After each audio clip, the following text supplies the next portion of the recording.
اعوذ باللہ من الشیطان اللعین الرجیم بسم اللہ الرحمن الرحیم۔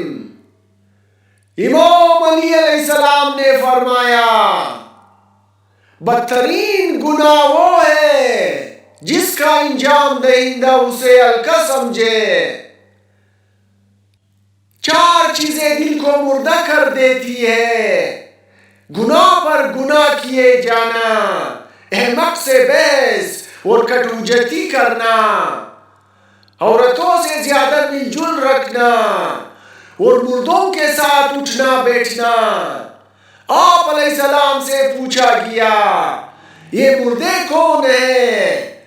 تو آپ علیہ السلام نے فرمایا نعمتوں میں مست رہنے والا ہر بندہ۔ چھوٹے چھوٹے گناہوں سے بچو، کیونکہ یہ چھوٹے گناہ ہی بڑے گناہوں کی طرف بلاتے ہیں۔ ایک گناہ پر گناہ کیے جانے والے تیرا باپ جناب آدم علیہ السلام صرف ایک گناہ کی وجہ سے جنت سے نکال دیا گیا تھا۔ گناہوں کو چھوڑ دو قبل اس کے کہ وہ تمہیں چھوڑ دے۔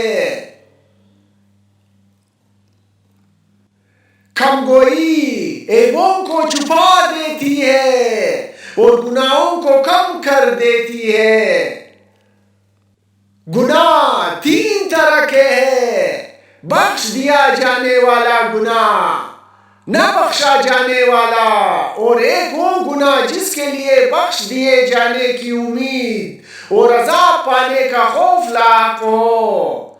بخش دیے جانے والے گناہ وہ ہیں جن کے لیے اللہ نے اپنے بندوں کو دنیا میں سزا دے دی ہو، اور اللہ اس بات سے بہت بڑا ہے کہ ایک ہی گناہ کے لیے 2 دفعہ سزا دے۔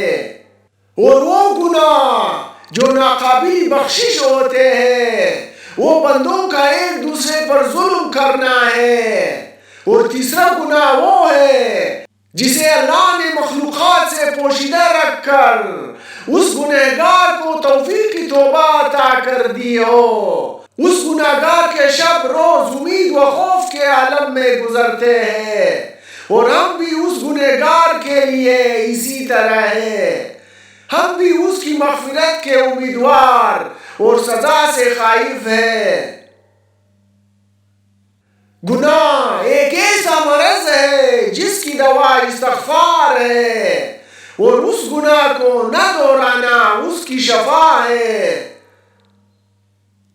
مجھے تعجب ہے اس شخص پر جو اذیت کی وجہ سے کھانے سے پرہیز کرتا ہے مگر گناہوں سے عذاب کی اذیت کی وجہ سے پرہیز نہیں کرتا۔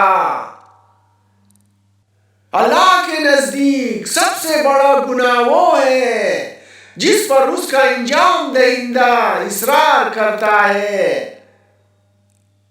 مجھے اس شخص پر تعجب ہے جو اللہ کی شدید سزاؤں کو جانتے ہوئے بھی گناہوں کو بار بار دہراتا ہے۔ جو اپنا گناہ دہراتا ہے وہ اپنے پروردگار کے غضب پر جرأت مند ہوتا ہے۔ اللہ کے نزدیک سب سے بڑا گناہ وہ ہوتا ہے جسے اس کا انجام دینے والا چھوٹا سمجھے۔ اللہ کے نزدیک شدید ترین گناہ وہ ہے جس کا ارتکاب کرنے والا اس کو سبک سمجھے۔ گناہ کو ہلکا سمجھنا